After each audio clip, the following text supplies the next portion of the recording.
Hello दोस्तों नमस्कार, स्वागत है आप सभी का राहुल सर एक नई शुरुआत के ऑनलाइन प्लेटफॉर्म पर। आज हम आपको बहुत बेहतरीन टॉपिक देने चल रहे हैं, जीव विज्ञान की उपशाखाएं, जो कि आपकी यूपी पीसीएस 2023 में बहुत ही सिलेक्टेड क्वेश्चन है। यहाँ से 2 से 3 प्रश्न आने आपके मतलब तय हैं, 100% आपके आएंगे। ठीक है, तो इस वीडियो को 2-3 बार देखिएगा, जिससे कि आपका रट जाए चीज़ें और 1-2 प्रश्न यहाँ से आपके एग्जाम में ज़रूर ही आ जाएंगे। ठीक है, तो चलिए दोस्तों शुरुआत करते हैं। आपकी जीव विज्ञान की उपशाखा है, इसको रट लीजिएगा। जो मैं टॉपिक दे रहा हूँ, एक टॉपिक आप रटते हुए एग्जाम में तब जाइएगा। रटने का मतलब ये है कि बार बार वीडियो देखेंगे तो सब क्वेश्चन आपके एग्जाम में गलत नहीं होंगे। ठीक है, तो आइए जीव विज्ञान की उप शाखाओं से हम चर्चा करने चल रहे हैं और आपको बताते हैं क्या क्या प्रश्न आपके बनते हैं। हालांकि आप लोगों ने प्रैक्टिस किया होगा, ये सब जानते भी होंगे, लेकिन एक बार वीडियो को देख लेंगे तो क्या होगा और भी क्लियर हो जाएगा। एग्जाम में गलती नहीं होगी। मैच करने के लिए आपसे एग्जाम में यहाँ से प्रश्न जरूर से जरूर देता है। ठीक है, तो चलिए दोस्तों शुरुआत करते हैं और आपको बताते हैं जीव विज्ञान की उप शाखाएं।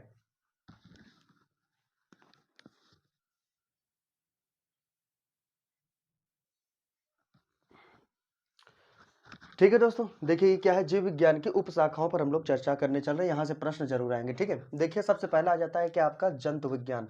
जंतु विज्ञान की बात करते हैं, जिसको हम जूलॉजी नाम से जानते हैं। इसमें किसका अध्ययन किया जाता है? जीवित एवं मृत जानवरों का विस्तृत अध्ययन किया जाता है। यानी कि जो आपका जूलॉजी यानी कि जंतु विज्ञान होता है, जंतु विज्ञान में किसका अध्ययन किया जाता है? जीवित एवं मृत जानवरों का विस्तृत अध्ययन किया जाता है। और इसके जनक जो माने जाते हैं वो कौन माने जाते हैं भैया? अरस्तु माने जाते हैं। ठीक है, ये प्रश्न आपसे पूछा गया है। इसके बाद फिर देखिए आपसे कह रहा है आर्निथोलॉजी। आर्निथोलॉजी मतलब क्या होता है? पक्षी का अध्ययन, है ना। आर्निथोलॉजी में किसका अध्ययन होता है? आपका पक्षियों का अध्ययन होता है। क्या आपका आर्निथोलॉजी इसको कहा जाता है। ठीक है, उसके बाद फिर आपका आ जाता है क्या? जेनेटिक्स। जेनेटिक्स मतलब समझते हैं, जो आपका जेनेटिक्स है इसमें वंशागति का अध्ययन किया जाता है। वंशागति का अध्ययन किसके माध्यम से किया जाता है? यानी कि जेनेटिक्स के अंतर्गत वंशागति का अध्ययन किया जाता है। ठीक है, उसके बाद फिर देखिए आपका इकोलॉजी। इकोलॉजी मतलब क्या होता है? आपका पर्यावरण का अध्ययन। ठीक है ना, क्या है आपका? पर्यावरण का अध्ययन। केवल पर्यावरण मत कर दीजिएगा, अगर केवल पर्यावरण करेंगे तो क्या हो जाएगा आपका? इन्वायरमेंट मतलब पर्यावरण होता है, लेकिन इकोलॉजी आगे जुड़ा है। इको मतलब हो गया क्या? आपका पर्यावरण का अध्ययन। ठीक है ना, लॉजी मीन्स क्या हो गया? अध्ययन, तो पर्यावरण का अध्ययन, तो इकोलॉजी मीन्स क्या हो गया? आपका पर्यावरण का अध्ययन इसके अंतर्गत आपका किया जाता है। इसके बाद फिर देखिए क्या कहता है आपका? Paleo biology. ठीक है ना, क्या नाम है इसका? Paleo biology. और इसको क्या, इसमें क्या, इसके अंतर्गत क्या होता है? इसके अंतर्गत आपका जीवाश्मों का अध्ययन किया जाता है पेलियो बायोलॉजी के अंतर्गत। ठीक है, इसके बाद देखिएगा आपका क्या आ जाता है? आपका फ्रोनोलॉजी। सब नोट करते जाइए। ठीक है, फ्रोनोलॉजी। और फ्रोनोलॉजी किसको कहते हैं? मस्तिष्क के विभिन्न भागों का अध्ययन आपका किया जाता है फ्रोनोलॉजी के अंतर्गत। किसके? फ्रोनोलॉजी में किसका अध्ययन किया जाता है? मस्तिष्क के भागों का अध्ययन किया जाता है। ठीक है, विभिन्न भागों का अध्ययन किया जाता है। इसके बाद फिर देखिएगा एक आ जाता है क्या? आपका एंथ्रोलॉजी। एंथ्रोलॉजी, और एंथ्रोलॉजी में किसका अध्ययन किया जाता है? एंथ्रोलॉजी में आपका फूलों का अध्ययन किया जाता है। किसका अध्ययन किया जाता है भाई? फूलों का अध्ययन एंथ्रोलॉजी के अंतर्गत आपका किया जाता है। ठीक है, फिर देखिए आपका क्या आ जाता है? आपका एगोस्ट्रोलॉजी। क्या है आपका? एगोस्ट्रोलॉजी। और एगोस्ट्रोलॉजी में किसका अध्ययन किया जाता है? तो घास से संबंधित, यानी कि घास से संबंधित आपकी अध्ययन किया जाता है। ठीक है, किसके अंतर्गत? आपका एगोस्ट्रोलॉजी के अंतर्गत। फिर इसके बाद आ जाता है क्या? आपका एंटोमोलॉजी। कई बार एग्जाम में पूछा जाने वाला क्वेश्चन है आपका एंटोमोलॉजी। और एंटोमोलॉजी में किसका है? आपका कीटों का अध्ययन किया जाता है। किसका अध्ययन किया जाता है? कीटों का अध्ययन एंटोमोलॉजी के अंतर्गत किया जाता है। ठीक है, इसके बाद फिर देखिए आपका क्या आ जाता है? आपका एथिक्स। और एथिक्स के अंतर्गत क्या, किसका अध्ययन किया जाता है? नैतिक आचार तथा कर्तव्य का मनोवैज्ञानिक अध्ययन किया जाता है। पूछ सकता है क्वेश्चन भैया, गलत मत करिएगा, इन सब मैच करने के लिए देगा। ठीक है, तो जो आपका एथिक्स है, नैतिक आचार तथा कर्तव्य का मनोवैज्ञानिक अध्ययन एथिक्स के अंतर्गत आपका किया जाता है। फिर देखिए अगर बात करेंगे सेरीकल्चर, कई बार एग्जाम में पूछा जा चुका। जो सेरीकल्चर है ये रेशम कीट पालन से संबंधित है। सेरीकल्चर किससे संबंधित है? रेशम कीट पालन से संबंधित है आपका सेरीकल्चर। ठीक है, उसके बाद आ जाता है कि आपका हार्टिकल्चर। क्या है आपका? हार्टिकल्चर। और हार्टिकल्चर के किसके अंतर्गत आता है? आपका पुष्प एवं फल देने वाले पौधे का अध्ययन किया जाता है। जो हार्टिकल्चर होता है यानी कि पुष्प एवं फल देने वाले पौधों का अध्ययन किसके अंतर्गत किया जाता है? हार्टिकल्चर के अंतर्गत किया जाता है। ठीक है, इसके बाद फिर देखिएगा आपका फिर आ जाता है क्या? AP culture. ठीक है, एपी कल्चर। तो एपी कल्चर में क्या होता है? आपका मधुमक्खियों का अध्ययन किया जाता है, यानी कि मधुमक्खी पालन।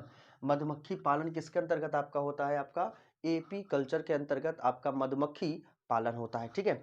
इसके बाद फिर देखिए आपका क्या आ जाता है, आपका फ्लोरीकल्चर। क्या है आपका फ्लोरीकल्चर। और फ्लोरीकल्चर में क्या फ्लोरीकल्चर के अंतर्गत क्या किया जाता है, तो सजावट के लिए काम आने वाले पुष्पों का अध्ययन किया जाता है। किसके अंतर्गत, आपका फ्लोरीकल्चर के अंतर्गत। रट डालिए एक बार, फ्लोरीकल्चर के अंतर्गत किसका अध्ययन किया जाता है, सजावट के लिए काम आने वाले पुष्पों का अध्ययन फ्लोरीकल्चर के अंतर्गत आपका किया जाता है, ठीक है। फिर देखिए आपका क्या आ जाता है, आपका ओलेरीकल्चर। ओलेरीकल्चर में किसके किया जाता है, सब्जी के लिए काम आने वाले पौधों का अध्ययन किसके अंतर्गत किया जाता है, ओलेरीकल्चर के अंतर्गत किया जाता है। कई बार पूछा जा चुका, RO 2016 में पूछा गया, ये 2018 में पूछा गया, ठीक है। लोग गलत करके चले जाते हैं, तो भैया गलत मत करिएगा। ये आपका ओलेरीकल्चर मतलब सब्जी के लिए काम आने वाले पौधों का अध्ययन ओलेरीकल्चर के अंतर्गत आपका आता है, ठीक है। फिर देखिए एक आ जाता है क्या, आपका विटीकल्चर। और जो विटीकल्चर है इसके अंतर्गत क्या क्या आता है भैया, आपका अंगूर उत्पादन। विटीकल्चर के अंतर्गत क्या आता है, आपका अंगूर उत्पादन, यानी कि विटीकल्चर के अंतर्गत आपका आता है, ठीक है। फिर आ जाता है क्या, आपका वर्मी कल्चर। और वर्मी कल्चर के अंतर्गत क्या आ जाता है, आपका केचुआ पालन। क्या आ जाता है भाई, केचुआ पालन। और इसमें वर्मी कल्चर के अंतर्गत आता है। सभी मैच करने के लिए आपके एग्जाम में देता है, ठीक है। फिर देखिए क्या कह रहा है, आपका जेरेंटोलॉजी।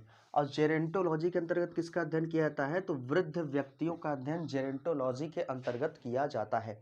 किसके अंतर्गत, आपका जेरोंटोलॉजी के अंतर्गत वृद्धों का अध्ययन किया जाता है, ठीक है। इसके बाद फिर देखिएगा क्या आ जाता है, पेडोलॉजी। और पेडोलॉजी का मतलब क्या होता है, आपका मिट्टी का अध्ययन किया जाता है। पेडोलॉजी में किसका अध्ययन किया जाता है, मिट्टी का अध्ययन पेडोलॉजी के अंतर्गत आपका किया जाता है, ठीक है। तो इतने प्रश्न आपके यहाँ से बनते हैं, तो भैया बिल्कुल जरूर से जरूर याद कर लेना। यहाँ से 2 से 3 प्रश्न 100% आपके एग्जाम में मिलेंगे। रट डालिएगा, कई बार कह रहा हूँ। देखिए मैं 10 मिनट का 5 मिनट का वीडियो जो बना रहा हूँ ना, बहुत ही वो समझ लीजिए बहुत ही लाभकारी आपके लिए साबित होने वाला है, क्योंकि मैं नियुक्ति से कल मैं कुछ प्रश्न आपको बताया था, वो रट के जाइएगा। और नियुक्ति से और भी प्रश्न आपको बताएंगे। अभी अवार्ड से मैं वीडियो दे दूंगा, उसको भी आप देख लीजिएगा। यानी कि चैप्टर वाइज चैप्टर एग्जाम आते आते हम बेहतरीन तरीके से आपको कुछ ऐसे कंटेंट देखो आप जो सारे एग्जाम में आते हैं। तो भैया जितना मैं वीडियो दूं, बहुत ज़्यादा लंबा वीडियो नहीं रहता है मेरा, 5 से 10 मिनट का वीडियो रहता है। उसको आप देख लीजिएगा। 10 ही मिनट का रहता है, लेकिन 1 से 2 से 3 नंबर फिक्स है आने, ठीक है। तो कम समय में बेहतर तैयारी एक रणनीति के साथ ही आप कर सकते हैं, नहीं तो फिर आपके लिए समस्या हो जाएगी। आप बिल्कुल जानते हैं ढेर सारे कंटेंट है, आपको याद कहाँ से होगा, याद नहीं होगा चीज़ें, ठीक है। तो कुछ ऐसे सेलेक्टेड क्वेश्चन को हम लेते हैं जो हमारे एग्जाम में आते हैं, ठीक है, 100% आते हैं। तो इस प्रश्न को हमको तो गलत करना ही नहीं है। तो इसको आप याद कर लीजिएगा। जीव विज्ञान की उपशाखाओं से प्रश्न, ठीक है। स्क्रीनशॉट लेना चाहे तो ले सकते हैं। और आपका अगर और भी संबंधित और इसका जानकारी चाहिए तो बिल्कुल आप Telegram channel Rahul sir GS गुरु नाम से आपका टेलीग्राम चैनल है, उसको ज्वाइन कर लीजिए। ऐसे वीडियो आपको वहाँ पे भी मिल जाएंगे, और आपको वहाँ से इसका PDF भी आपको प्रोवाइड कर दिया जाएगा, ठीक है। तो ऐसे ही लगातार हमारे साथ जुड़े रहे, ऐसा प्यार बनाए रहे। हम आपको ऐसे ही बेहतर से बेहतर वीडियो हम आपको प्रोवाइड करते रहेंगे, ठीक है। मिलते हैं आपसे नेक्स्ट वीडियो में, तब तक के लिए दोस्तों जय हिंद, गुड बाय।